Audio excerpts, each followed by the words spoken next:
창세기 12장 10절부터 저 여러분이 한 절씩 교대로 읽도록 하겠습니다. 그 땅에 기근이 들었으므로 아브라함이 애굽에 거류하려고 그리로 내려갔으니 이는 그 땅에 기근이 심하였음이라. 그가 애굽에 가까이 이르렀을 때 그의 아내 사레에게 말하여 이르기를 내가 알기에 그대는 아리따운 여인이라.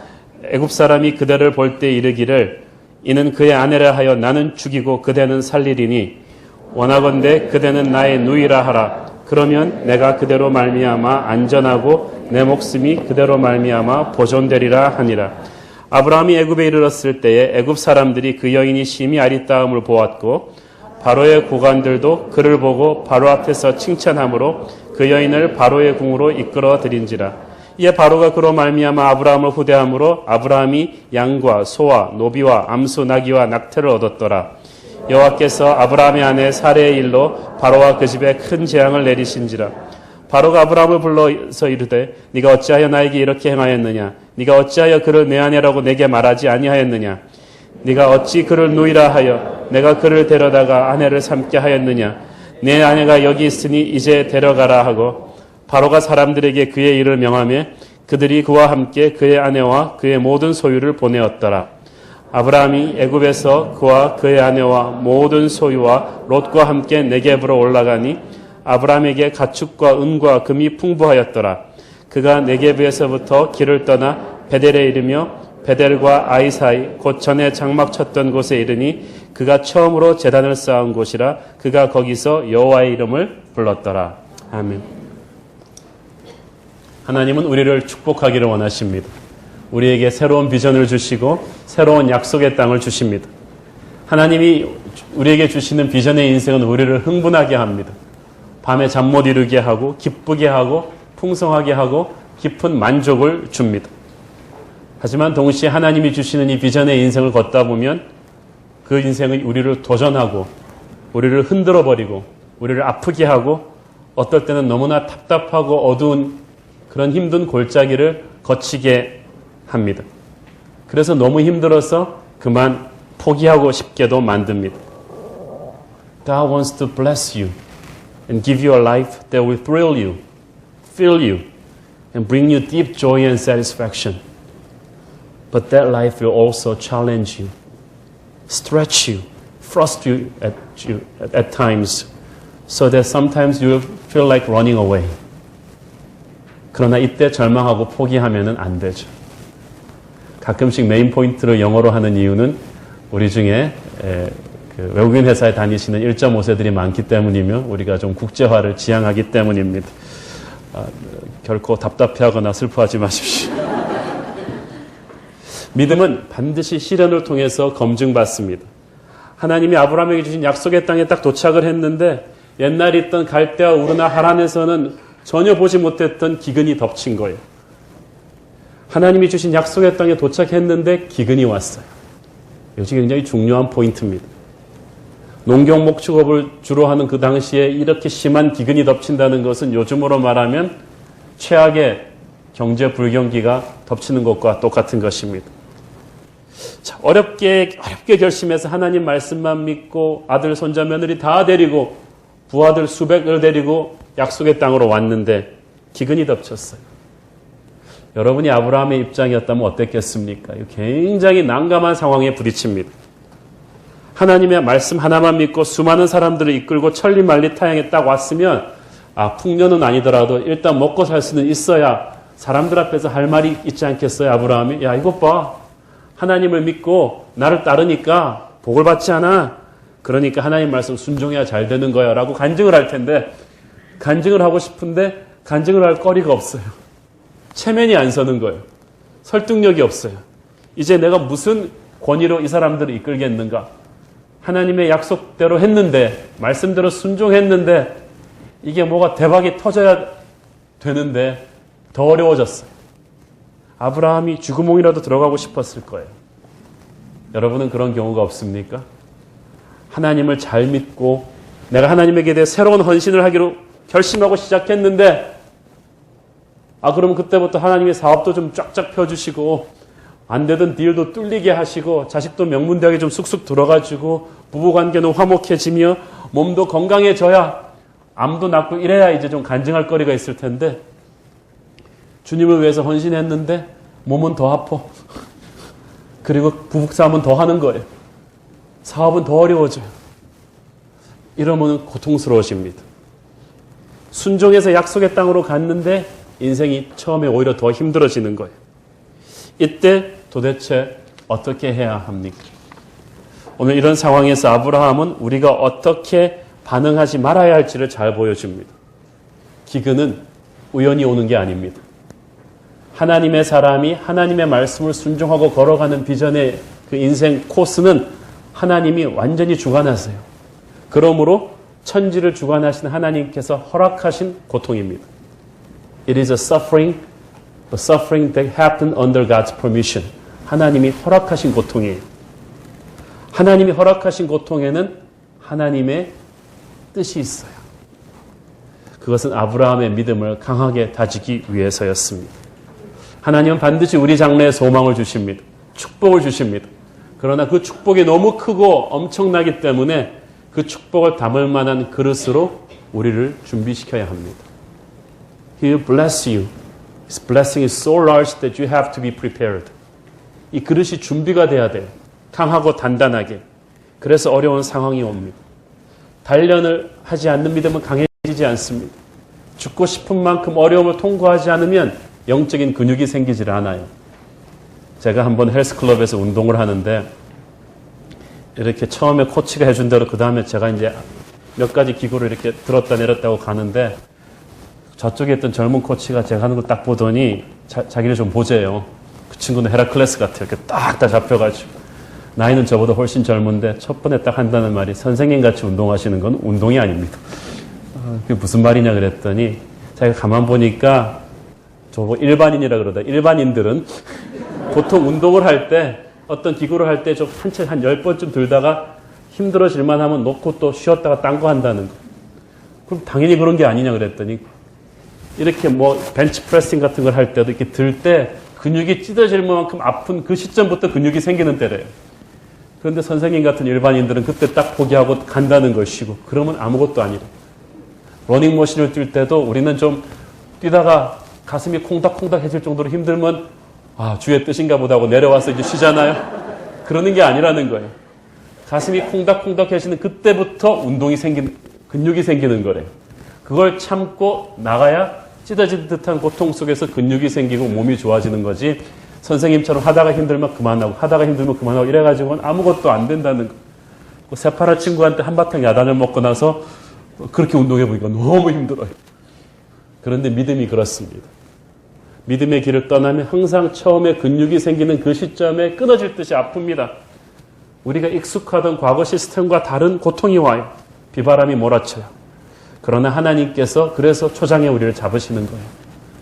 새로운 축복을 받을 만한 새 사람으로 빚어가기 위해서 우리의 믿음의 비전의 여정 초창기에 고통이 옵니다. 비바람이 옵니다. 믿음의 조상이 되기 위해서 아브라함이 거쳐야 됐던 시련의 바람이에요. 욥기 23장 10절 말씀, 주보에는 절수가 17절로 미스프린트가 됐는데 한번 읽어보겠습니다. 시작. 그러나 내가 가는 길을 그가 아시나니 그가 나를 단련하신 후에는 내가 순금같이 되어 나오리라. 우리의 걸어가는 길을 누가 알아요? 하나님이 이미 알고 있었어요. 단련하기 위해서 놓은 엽기 같은 거예요. 그가 나를 단련하신 후에는 내가 순금같이 나오리라. Pure gold. 금속 중에서 가장 뜨거운 열을 가열해야지 나오는 게 금이에요. 은이나 돈 같아 쓰려면 적당히 데웠을 거예요. 그러나 하나님이 여러분을 그렇게 강하게 달구시는 것은 여러분의 인생을 황금같이 만들기 위함입니다. 기대하십시오. 황금이 될 거라면 기대하십시오. 그런데 우리는 어떻게 해요? 조금만 상황이 어려워지면 이거 주님 뜻이 아닌가비요? 그리고 싹 도망가 버려요. 다른 길로 피합니다. 그래서 아브라함이 애굽으로 피한 거예요. When trials come in our way, we start to find the easy way out. We take hasty detours. 성급하게 돌아가요. 애굽은 당시 나일강 주변에 건설된 아주 비옥한 곡창지대입니다. 그러니까 그 당시 세상 사람들은 조금만 어려워지면 다 애굽으로 도망가는 것이 그 당시 사람들의 트렌드였어요. 그러니까 아브라함도 비즈니스맨이니까 세상 돌아가는 정보 입수가 빠르잖아요. 세상 사람들이 다 일로 갑니다라는 정보가 딱 들어오니까 영악하게 그럼 우리도 가야 되나 봐. 그리고 움직인 거예요. 사랑하는 여러분, 세상을 살려면 영악해야 한다고들 하죠. 트렌드를 빨리 캐치해야 된다고 합니다. 코스닥 지수를 보고 주가를 보고 미국 경제 동향을 보고 빨리빨리 감을 잡아야 된다고 하죠. 그래서 아브라함도 성공적인 비즈니스맨답게 정보 수집도 빠르고 세상 돌아가는 걸 빨리 캐치했어요. 아주 영리했어요. 그러나 하나님의 사람은 그보다 더한 뭔가가 있어야 됩니다. A man of God must be different. 거기에 뭐가 더 있어야 돼요. 영악하게 사는 것 이상의 뭔가가 있어야 돼요. 적어도 하나님의 음성을 듣고 이 먼 약속의 땅까지 온 비전의 사람 아브라함은 세상 트렌드와 같이 휩쓸려서 허겁지겁 애굽으로 도망가기 전에 기도했어야 됐죠. 하나님의 뜻을 물어보았어야 합니다. 우리는 하나님의 사람이에요. 머리 쓰기 전에 기도해야 돼요. 우리가 하나님의 뜻 안에 있는 것이 확실하다면 기근이 와도 그 자리에서 버텨내야 합니다. 처음 그곳에 간 것도 하나님의 음성을 듣고 간 것이기 때문에 그곳을 떠나려면 하나님의 허락을 받고 떠나야 돼요. 믿음이 시련에 올 때 우리의 반응은 당장 이 상황을 어떻게 벗어나지가 아니라 하나님은 내게 무엇을 가르쳐주고 계신가를 물어야 합니다. When trials come in your way, instead of saying, how can I get out of this mess quickly? You should ask, what is God trying to teach me through this trial? 무슨 뜻이 있는가?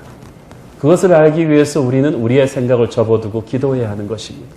만약에 아브라함이 이때 기도했더라면 허겁지겁 애굽으로 몰려가는 사람들과는 전혀 다른 하늘의 돌파구를 주님이 주셨을 거예요. 그러나 아브라함은 애굽으로 가는 길밖에 없다고 생각했어요. 사랑하는 여러분, 세상 사람들이 움직이는 대로 다 같이 도망가면 다 같이 망합니다. 한번 황금 돼지 해라 그래가지고 2000년도에 애를 잔뜩 낳았잖아요. 다들 거기 복 받겠다고. 앞으로 그 해에 태어난 애들은 고생할 거예요. 경쟁률이 그렇게 높은 아마 대입은 없을 거예요. 모든 면에서. 사람들은 트렌드 따라 해야 된다고 합니다. 남이 다 부동산 투기하니까 우리도 부동산 투기해야 되고, 남이 다 고급 입시학원 보내니까 다 보내야 된다 그러고, 허겁지겁 그렇게 세상의 트렌드를 따라가다 보면 똑같아져요. 하나님의 사람은 기도해서 하늘의 돌파구를 열어야 합니다. 너는 내게 부르짖으라 내가 네게 응답하겠고 네가 알지 못하는 일을, 크고 비밀한 일을 내가 네게 보여줄 것이다. I will show you great and unsearchable things that you do not know of. 기도하는 자에게 보여줄 것입니다. 그러나 아브라함은 기도하지 않았기 때문에 그걸 보지를 못하고 애굽으로 갔어요. 사랑하는 여러분, 하나님이 움직이라 하시기 전까지는 약속의 땅에서 그렇게 쉽게 도망가면 안 돼요. 믿음의 사람들이 인생의 중요한 순간에 결정할 때, 실기할 때 보면 기도가 없었어요. 상황이 너무 급하니까 직관으로 반응하고 본능으로 반응하고 사람들의 정보 수집을 해서 반응을 하지 기도하고 결정하지는 않았어요. 그렇게 되면 충동적으로 반응하게 됩니다. impulsive reaction이 나오는 거죠. 여러분 인생에 지금 한번 잠잠하게 한번 돌이켜보세요. 여러분 인생에서 중요한 크리티컬한 디시전을, 중요한 결정을 잘못 내린 걸 한번 뒤집어보세요. 결혼이든지 사업 파트너 설정이든지 교회 결정이든지 중요한 결정을 여러분이 잘못 실수해가지고 고생을 많이 하셨다면 한번 되짚어보세요. 그 결정을 할 때 앞뒤로 기도가 없었을걸요. 여러분 너무 똑똑했어요. 너무 주변의 소리를 많이 분석했어요. 너무 두려웠어요. 기도하지 않고 결정했어요.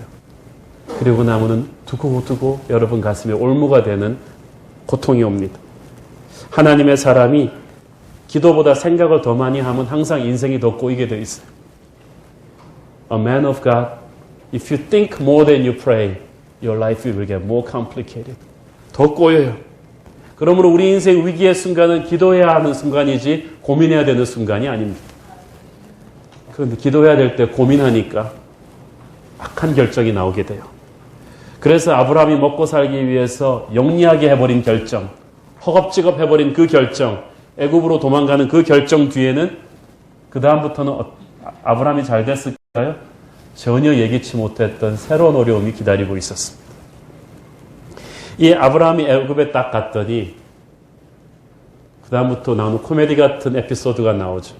아내가 너무 예뻐가지고, 이건 의부증도 아니에요. 이건 너무 예뻐가지고 이 아내를 보고 애굽 사람들이 좋아가지고 달려들 텐데, 달려들 때 내가 남편이라 그러면 거침돌이 되니까 나를 죽이고 특히 권력자들은 이 아내를 데려갈지 몰라 라는 상상을 아브라함이 열심히 한 거예요.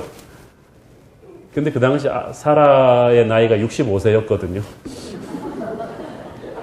자, 여러분, 아내가 너무 예뻐서 이런 고민을 하는 남편이 이 자리에 계셨다면, 얼굴 들어보니까 그런 고민을 하신 분은 별로 없으신 것 같은데, 이 65세의 아내가 너무 예뻐서 이런 일이 일어날까 걱정하는, 근데 우리가 그 당시를 좀 알아야 돼요. 그 당시는 평균 연령이 환경공해가 없어서 우리보다 훨씬 길었어요. 아브라함이 175세를 살았고 사라가 127세를 살았습니다. 사라가 지금 65세지만 나중에 90살이 되었을 때 이삭을 낳거든요. 그러니까 아기를 한 번도 낳지 않은 요즘의 평균 수명으로 따지면 40대 초반의 중년의 미모를 사라는 가지고 있었다는 거예요. 게다가 이집트 쪽은 함의 자손들이라서 얼굴이 거무틱틱한 사람들인데 이 셈의 자손인 이 사라는 굉장히 피부가 갈색이고 흰빛이고 예뻤어요. 그러니까 아주 톡 튀어나오는 미인이었겠죠. 게다가 애굽은 대도시였고 풍족한 데다가 굉장히 음란 문화가 성행했기 때문에 특히 미인들을 가만두지를 않았어요. 특히 바로 같은 경우는 절대 권력자인 왕은 자기 영토 안에 있는 예쁜 여자들은 막대한 지참금을 주고 후궁으로 마음대로 데려올 수 있는 절대 권한이 있었어요. 그러니까 아브라함이 점점 애굽에 가까이 이르르니까 아브라함이 너무 눈치가 빨라서 탈이에요. 애굽의 이런 문화를 딱 보다가 자기 머릿속으로 시나리오를 그린 거예요. 이러다가 우리 아내가 너무 예쁘니까 저 바로의 고관들도 와가지고 보고 바로한테 이르면 바로도 얘를 후궁으로 사물로 데려가다가 얘가 유부녀라는 걸 알면 남편이 나를 죽이지 않을까? 라는 상상을 시나리오를 쫙 그렸어요. 그래가지고 살아남기 위해서 아브라함은 열심히 살아남기 위한 전략을 세운 거예요. 그래가지고 아내한테 코치를 했어요. 그리고 아내한테 사라에게 열심히 거짓말하라고 코치해준 이 아브라함의 모습을 보면서 이 사람이 또 믿음의 조상이에요. 우리는 여기서 알 수가 있죠. 믿음의 조상은 정말 아무나 될 수 있구나. 하나님의 은혜로 되는 거지. 이 사람이 저는 이 비굴한 아브라함의 이 모습을 보면서, 근데 남자들이 좀 다 그래요. 강한 척하지만 위기의 순간이 오면은 이렇게 살아남으려는 거예요. 믿음의 사람이 믿음의 자리에 있지 않고 도망갔을 때 얼마나 비참해질 수 있는지 우리는 아브라함에게서 보는 것입니다. 첫째는 두려움입니다. 처음에 하나님의 음성을 듣고 약속의 땅으로 올 때는 아브라함이 자신감이 있었어요. 용기가 있었어요. 어려운 상황에서도 믿음의 순종을 하고 가는 사람은요, 자신감이 있어요. 가진 것도 없으면서 당당해요. 두려움이 없어요. 그런데 믿음이 두려움을 내어쫓으니까 당당한 거예요. 그런데 믿음으로 가지 않고 상황에 반응하기 시작하면 그때부터 이 사람이 두려움의 노예가 돼요. You become slave to fear. 두려움의 노예가 되면 첫 번째로 오는 게 사람이 무서워지기 시작해요. 잠언 29장 25절 말씀이에요. 시작. 사람을 두려워하면 올무에 걸리게 되거니와 여호와를 의지하는 자는 안전하리라. 사랑하는 여러분, 사람을 두려워하지 마세요. 여러분이 사람을 두려워하고 있다면 그건 믿음이 없는 거예요. 믿음 지수와 사람 두려워하는 것은 반비례해요. 믿음이 커지면 사람을 두려워하는 마음이 확 내려앉아요. 나는 여러분 안에 믿음이 충만하기를 바랍니다. 사람을 두려워하면 어떻게 된다고요? 올무에 걸리게 돼요. You will be trapped. 걸리게 돼요. 둘째는 영악한 계략을 짜기 시작합니다. 클레버 스킴을 짜기 시작해요. 원래 아브라함은 머리 굴리는 사람이 아니라 하나님의 음성을 듣고 순종하는 사람이었어요. 그런데 한번 약속의 땅을 떠나고 두려움에 사로잡히기 시작하니까 기도하며 하나님의 음성을 듣는 대신 머리 쓰기 시작해요. 여러분, 머리 쓰지 마시고 기도하세요. 자기 나름대로 계략을 짭니다. 제일 최악의 경우가 머리 나쁜 사람이 부지런한 거예요. 너무 열심히 잘못된 계획을 짜는 거예요. 하나님의 지혜로 짜는 그런 계략이 아니고 두려움에 사로잡힌 인간의 간악한 계략을 짜는 거예요. 바로 왕을 상대로 감히 엄청난 사기극을 계획합니다. 당신이 내 누이 동생이라 그래라. 사실 이복 누이인 거는 맞죠. 그렇지만 엄연히 아브라함의 와이프였는데 누이 동생이라 그래라. 그렇게 얘기를 해야 바로의 신하들이 자기를 해코지하지 않을 것이다 라는 얘기를 해준 거예요. 아까 말씀드렸듯이 하나님의 사람이 인생의 위기의 순간에 기도보다 생각을 더 많이 하면 어떻게 된다고요? 일이 점점 더 꼬여요. 상황이 점점 더 복잡해져요. 그러므로 위기의 순간은 기도해야 되는 순간이지 고민해야 되는 순간이 아닙니다. 하나님의 사람이 고민하면서 하나의 실수를 메꾸기 위해서 또 한 번의 계책을 쓰면 그 계책이 또 구멍이 납니다. 점점 복잡해져요. 기도해야 그 악한 사이클이 스톱이 돼요. 여러분의 인생이 본인이 원했던 것보다 복잡한 수렁으로 빠지고 있는 분이 있다면 이 순간에 생각을 그만하고 기도하시기를 축원합니다. 그래야 하나님이 수습을 해줘요. 세 번째는 극도의 자기중심적 이기심이에요. Selfishness to the core. 13절 보세요. 그대는 나의 누이라 하라. 그러면 내가 그대로 말미암아 안전하고 내 목숨이 그대로 말미암아 안전하고 내 목숨이 그대로 말미암아 보존되리라 하니. 이런 남편이 어디 있어요? 결국 고도의 사기극을 거짓말을 하는 이유는 자기 살겠다는 거예요. 이 사기극을 제대로 성공해도 자기 아내가 바로의 후궁으로 능욕당할 수도 있는데도 그거 상관없이 자는 거예요. 옛날에 베트남에 가보니까 어떤 시골 사람이 딱 수레를 타고 갔는데 자기 아내를 먼저 가게 하는 거예요. 왜 그러냐 그랬더니 지뢰밭 때문이래. 근데 아브라함이 꼭 그런 거예요. 내가 살아야겠으니까 당신이 내 누이라 하라는 거예요. 제대로 된 남편이라면 자기가 죽어도 아내를 지켰어야죠. 그런데 두려움에 사로잡히기 시작하니까 인간은 극히 이기적이 됩니다. 이게 아브라함의 한계예요.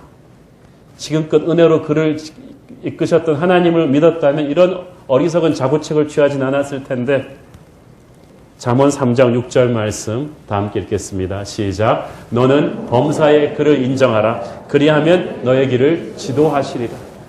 Acknowledge him in all things. 교회일 뿐만 아니라 비즈니스 딜을 할 때도 출연 계약을 할 때도 하나하나에 다 주님의 리더십을 인정하면서 하나님에게 물어보라는 거예요.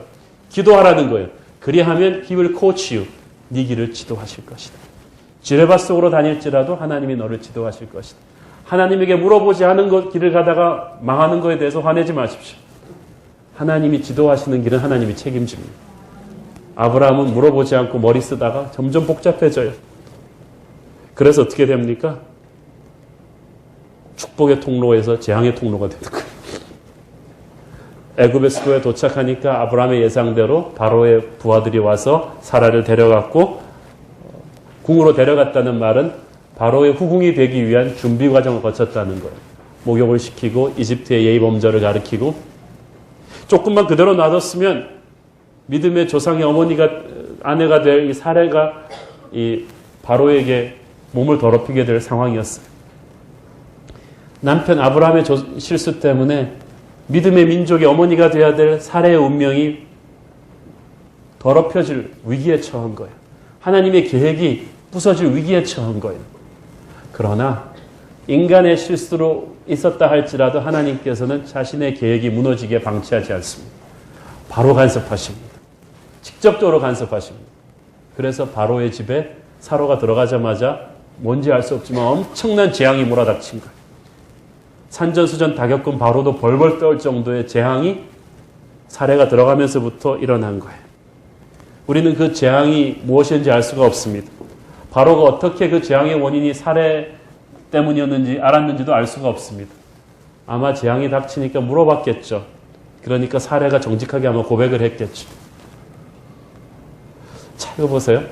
하나님의 사람이 하나님의 길을 순종하지 않으니까 원래 아브라함이 가는 곳에는 어떻게 돼야 돼요? 너를 축복하는 자는 너를 축복의 통로가 돼야 되는데 아브라함 때문에 재앙이 왔으니까 재앙의 통로가 되어버렸어요. 그래요. 옛날에 요나도 그렇잖아요.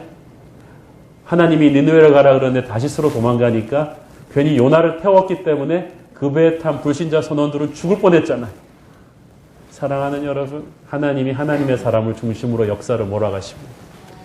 우리가 하나님에게 순종하면 우리 주위에 있는 우리 가정이 복을 받고 일하는 직원들이 복을 받고 나아가서 우리 나라가 복을 받겠지만 하나님의 백성이 잘못된 불순종의 길을 가면 우리와 함께 했기 때문에 우리의 가정이 고생하고 우리의 회사 직원들이 고생하고 이 나라가 고생하게 돼 있어요. 그래서 하나님의 백성들은 역사의 책임의식을 느껴야 돼요. 여러분은 재앙의 통로가 아니라 축복의 통로이기를 바랍니다. 제자리를 찾으셔야 돼요. 그러니까 18절 19절에서 바로가 아브라함을 완전히 원망하듯이 꾸짖잖아요. 어찌하여 네가 거짓말을 했느냐?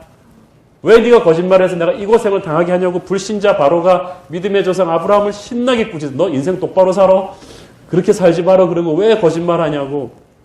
이건 마치 세상이 교회를 꾸짖는 것과 똑같아요. 교회 너 거짓말하지 말고 살아. 너는 그렇게 하면 안 되지. 사실 바로의 입장에서는 대단히 억울한 거예요. 처음부터 아브라함이 사실대로 말했더라면 아브라함이 남편이기 때문에 죽였을 거라는 것은 아브라함의 상상이지 실제 일어난 일은 아니에요. 하나님께서 그렇게 두셨을 리가 만무해요. 하나님의 법대로 순종했을 때 그렇게 두셨을 리가 만무한데 아브라함은 하나님을 믿지 못한 거예요. 많은 경우 하나님의 사람이 이런 실수를 합니다. 내 미래를 하나님한테 그냥 맡겨드리면 이게 못 믿겠는 거예요.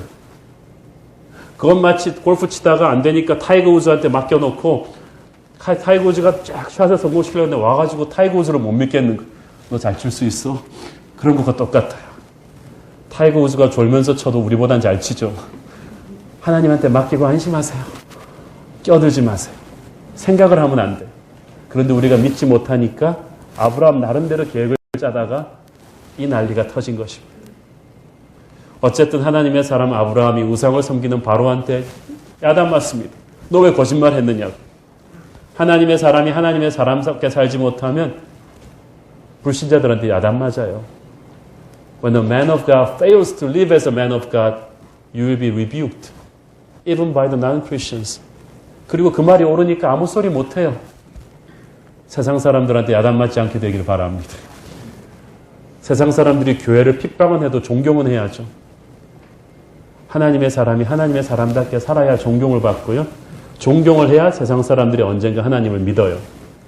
그런데 한국 교회가 진실하게 말씀대로 못 사니까 세상한테 존경을 못 받아요. 바로가 아브라함을 꾸짖고 있는 이 모습이 바로 요즘 세상이 교회를 꾸짖고 있는 모습과 비슷합니다. 우리는 하나님의 거룩을 회복해야 합니다. 사실 정석대로 했으면 이 시점에서 보상은커녕 왕을 속인 아브라함 일행을 바로가 싹 죽였어야 마땅하죠. 가만두겠어요? 그런데 바로가 오히려 재물까지 엄청나게 실어서 주면서 제발 애굽을 떠나라고 합니다. 놓아보냅니다. 그건 아브라함이 이뻐서가 아니고 아브라함은 미워 죽겠지만 아브라함의 하나님이 두려웠을 거예요. 사랑하는 여러분, 아브라함은 이때 깨달았을 거예요. 아, 나는 이렇게 세상이 무서워서 덜덜 떨면서 애굽 사람 바로가 무서워서 이 계획을 닫지 않는데 바로가 무서워하는 것이 나의 하나님이었구나. 내가 처음부터 하나님을 두려워하면서 결정을 했으면 아무 일도 없었을 것을. 아무것도 아닌 이 바로의 눈치를 보면서 전전긍긍해가지고 이게 무슨 창피란 말인가. 그 생각을 했을 거예요. 사랑하는 여러분, 세상을 무서워하지 마세요. 세상이 무서워서 세상과 똑같은 영악한 머리를 쓰면서 그렇게 살지 마세요. 우리가 세상을 무서워하지만 세상은 하나님을 무서워하십니다. 하나님을 두려워하면 사람 앞에서 당당할 수가 있어요. 나는 하나님만을 두려워하며 세상 앞에 당당한 여러분 되기를 축원합니다.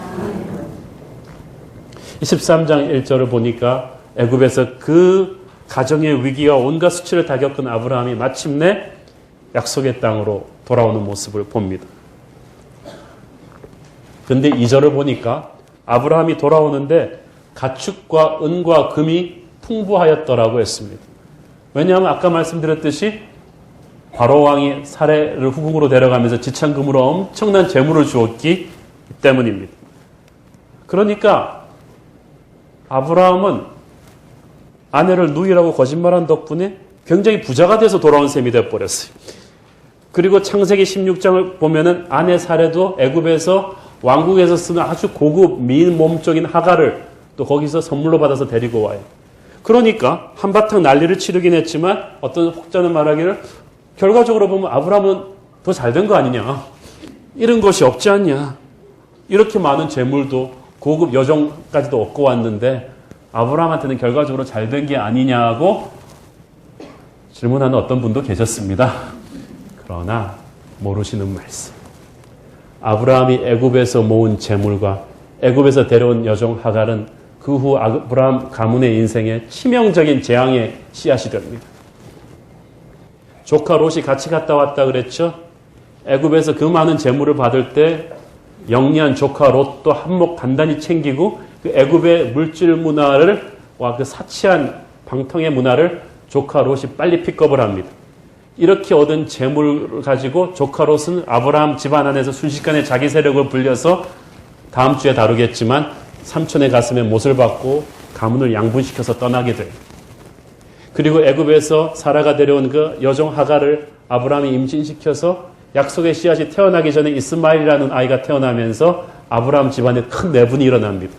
그 이스마엘의 후손이 아랍인들이잖아요. 그래서 요즘 그 중동의 그 수많은 고통이 거기서부터 시작된 거예요. 그러니까 애굽에서 받은 그 재물과 그 사람이 당장에는 좋은 것 같았지만 나중엔 두고두고 재앙의 씨앗이 된 거예요. 사랑하는 여러분, 하나님의 사람이 불의하게 얻은 재물은 반드시 대가를 치르게 만듭니다. 그걸 가지고 좋아할 게 아니에요. Do not be flattered by the unrighteous prophets because it's going to cost you someday. 반드시 대가를 치를 거예요. 창세기 13장 1절 4절을 보십시오. 그래서 3절 4절 아브라함은 애굽으로 가기 전 처음 약속의 땅에 오자마자 세웠던 제단으로 돌아왔어요. 베델의 제단으로 돌아왔던 거예요. 거기서 아브라함은 다시금 여호와 이름을 불렀더라고 했습니다. 지난주에 데자부처럼 다시 돌아온 거예요. 저는 아브라함이 다시 돌아와서 다시 예배를 드리면서 그 예배가 어떤 예배였을까 생각을 해봅니다. 아마 그 예배는 뼈아픈 회개의 예배였을 거예요.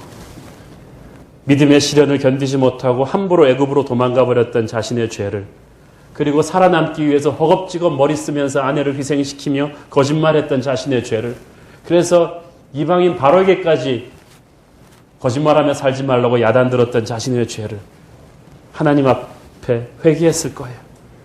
약속의 땅에서 버티지 못하고 조금의 어려움을 견디지 못하고 애굽으로 도망갔던 자신의 죄를 하나님 앞에서 회개했을 거예요. 그리고 하나님의 용서와 치유를 받았을 것입니다. 그 회개란 무엇입니까? 하나님과 첫사랑을 회복하는 것입니다. 3번 주님을 부인했던 베드로가 처음 주님을 만났던 갈릴리 호숫가에 다시 와서 예수님을 만나고 용서를 받고 새로 시작해서 사도행전에 나오는 그 놀라운 능력의 사도가 되었듯이 아브라함도 베델로 다시 돌아와서 주님과의 첫사랑을 회복하고 다시 시작합니다. 애굽으로 도망가던 아브라함은 하나님이 원하던 믿음의 조상의 모습이 아니에요. 그거는 옛날 아브라함의 모습이에요. 근데 우리도 모두 세상 살면서 아브라함처럼 실수 안 해본 사람이 누가 있겠어요? 하나님 명하신 약속의 땅을 붙잡고 끝까지 가야 되는데 초기 조금 어려움이 오니까 금방 세상 사람들처럼 애굽으로 도망쳤어요. 그리고 애굽에서 살아남기 위해서 거짓말을 밥 먹듯이 하고 세상 사람들처럼 머리 굴리고 요령 부리고 그러다가 점점 더 어려운 상황에 빠지면서 축복의 통로가 아닌 재앙의 통로가 되어버리는 자신이 너무나 한심해져요. 하나님의 사람이 하나님이 기뻐하지 않는 길을 가면요, 구원은 잃어버리지 않지만 구원의 기쁨은 잃어버릴 수가 있어요. You will not lose your salvation, but you will lose the joy of salvation. 예수를 믿긴 믿는데 뜨거움이 없어요. 교회를 다니긴 다니는데 기쁨이 없어요. 천국은 가긴 가는데 그냥 간신히 문턱만 걸쳐 들어가는 부끄러운 구원이 되고 마는 거예요. 정신을 차리고 우리는 약속의 땅으로 돌아와야 합니다. 베델의 그 제단을 다시 회복해야 합니다. 갈릴리 바닷가로 다시 돌아와야 해요. 계시록에 보면은 모든 면에서 모범적이던 에베소 교회를 향해서 주님이 야단치던 게 바로 그거 아닙니까? 마지막 그 계시록 2장 4절부터 5절, 에베소서로 잘못 프린트돼서 죄송합니다. 계시록 2장 4절부터 5절 함께 보겠습니다. 시작. 그러나 너를 책망할 것이 있나니 너의 처음 사랑을 버렸느니라. 그러므로 어디서 떨어졌는지를 생각하고 회개하여 처음 행위를 가지라. 만일 그리하지 아니하고 회개하지 아니하면 내가 내게 가서 내 촛대를 그 자리에서 옮기리라. 이 촛대를 옮긴다는 말은 구원을 뺏어가겠다는 것은 아닙니다. 한 번 주신 구원은 영원합니다. 그러나 구원받은 사람도 하나님의 기름의 부으심과 부흥의 축복과 능력의 축복을 받아서 정말 것이 사는 것처럼 당당하게 능력 있게 사는 그 기름 부으심을 입는데 불순종하고 첫사랑을 잃어버린 사람에게는 그 촛대를 뺏겠다는 거예요. 다른 사람을 사용하시고 다른 사람에게 기름 부어주고 다른 사람에게 부흥을 줘요. 오늘 얼마나 많은 교회들이 주님과의 첫사랑을 잃어버렸습니까? 그래서 그 부흥의 능력을 잃어버렸습니까? 얼마나 많은 크리스천들이 그렇습니까? 이제 우리는 첫사랑을 회복해야 합니다. 한국 교회가 첫사랑을 회복하라. 우리는 하나님을 믿긴 믿는데 너무 영악하게 믿었어요. 적당히 믿었어요. 예수님 믿고 나서 여러분 세상 사람 앞에서 별로 손해본 거 있으십니까? 오히려 세련된 교회에 세련된 양복을 입고 다니면서 쿨하게 대접받았죠. 그러니까 우리는 너무 쉽게 세상과 타협해버려요. 헌신의 자리를 떠나버려요. 애굽으로 도망가는 신앙생활을 해요. 그렇게 오래 살다 보면 경건의 모양은 있으나 능력이 없어져 버려요. 주님께서는 우리가 그렇게 있는 걸 원치 않으세요. 하나님께서는 하나님의 사람이 애굽에 있는 걸 원치 않으세요. 대난리를 일으켜서라도 반드시 약속의 땅으로 다시 데려오십니다. You need to come back to the promised land. 여러분은 약속의 땅으로 돌아오셔야 돼요. 우리 인생에 폭풍을 보내서라도 반드시 하나님은 우리를 약속의 땅으로 다시 데려오십니다. 거기는 네가 있을 자리가 아니다. 처음부터 다시 시작해야 합니다. 처음 사랑으로 돌아가십시오. 처음 주님의 음성을 듣던 그 순간을 기억하십시오. 저도 30여 년 전에 처음 주님을 영접하던 그때를 기억합니다. 그 눈물을, 그 회개를, 그 사랑을, 그 감격을 주님 말씀에 100% 토달지 않고 순종하던 그 헌신의 열정을 주님은 회복하기를 원하십니다. 우리가 다시 회개하고 돌아가 주님의 이름을 부르면 하나님은 우리를 이전보다 더 영광스러운 축복의 자리로, 섬김의 자리로 회복시켜 주실 줄을 믿습니다. 그 축복이 저와 여러분에게 임하기를 바랍니다. 기도하겠습니다.